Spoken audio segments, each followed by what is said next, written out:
नमस्कार जय जगन्नाथ आपण मानकु मो चैनल को अनेक अनेक स्वागत करुछि।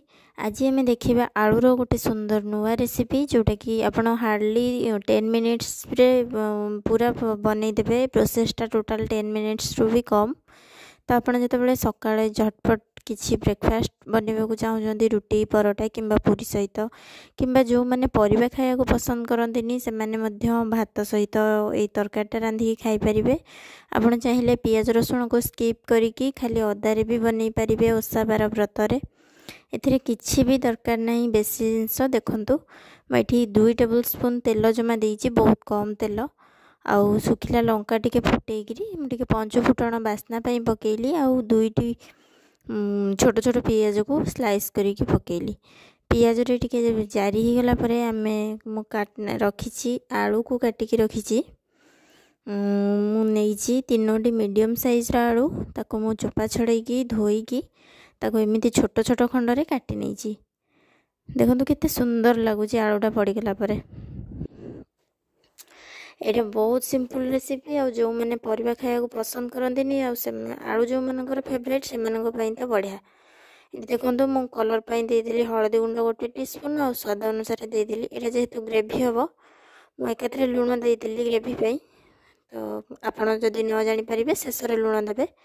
मु एटी मोर जेतिकी अछि आलू मु सेथिरे 1 टीस्पून लुण देली। आलू आ लुण को पियाज आमे बेसी भाजीबानी टिके कंचा कंचा पियाज रहिबो आलू रे टिके भाजी हे जिवो तो पियाज रे बास्नाटा रहिबो भलो लागिबो। तो ये देखो आलू और पियाज को आम आउ टिके भाजी देबा जेमिति टिके भलो से तार आलू रो पानी गड़ा सुखी जिवो। ये देखो आलू रे जो पानी थिला सेटा सुखी गलानी प्राय। एटी में देखो 1 टीस्पून कहले भी हम 1 टीस्पून बराबर मु नेइछि अदा रसुण पेस्ट। बेसी जमा भी नेबेनी नहले तरकारी माने आलूर जो सिंपलिसिटीटा सेटा आसीबनी मसला मसला लगिबो। तो ना को खाली मु नेइछि अदा रसुणर पेस्ट आ सेटा टिके पानिया हे जाइतला बोली लागुथिबो टिके बेसी नहले सेटा 1 टीस्पून ही हबो। आउ एटी मु कलर पई और राग पई दे देली लंका गुंड देकी आकु टिके घोड़ेइकरी 1 मिनिट हबो घोड़ेइकरी ताको सिम रे छाड़ देइथिली।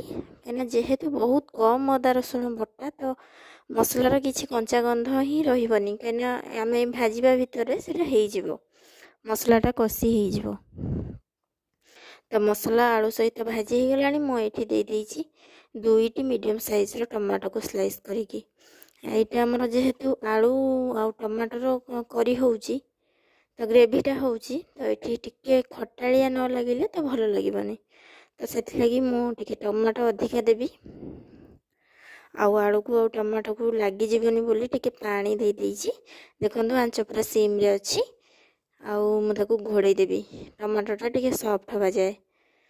आउ टमाटो देखंतु हमें टमाटो सब तो सॉफ्ट हे जाइथिबो हम ताको चिपी देबा चिपी के मिसई देबा सेथिरे आलू सहित आउ टिके कसिबा पई। ए कसिबा भितरे आलू अधा हमर सिझी जाइथिबो 50% आउ 50% हमें ग्रेवी रे सिझेबा। तो देखो टमाटोटा मुझे टिके स्मैश कर दूची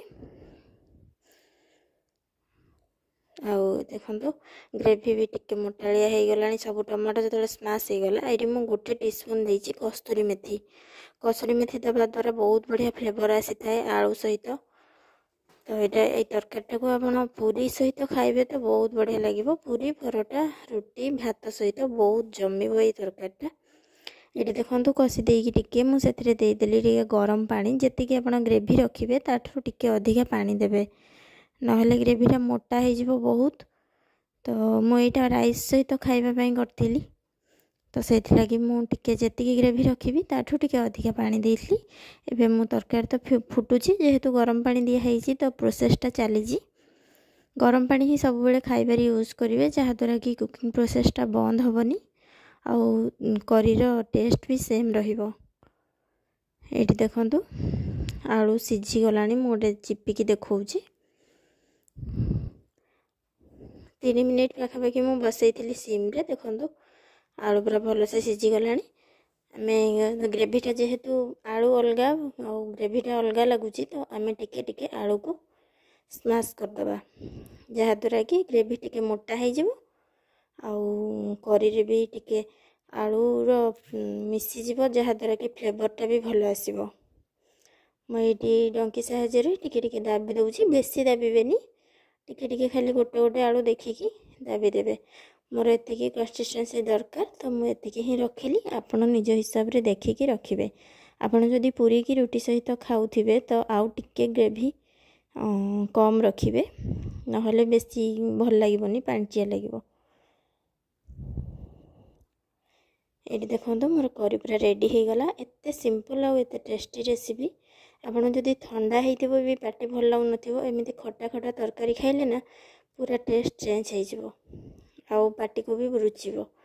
ତ ଆପଣ ଥରେ ଏମିତି ଟ୍ରାଏ କରନ୍ତୁ ଆଉ ମୋତେ କମେଣ୍ଟରେ ଜଣାନ୍ତୁ। Thank you.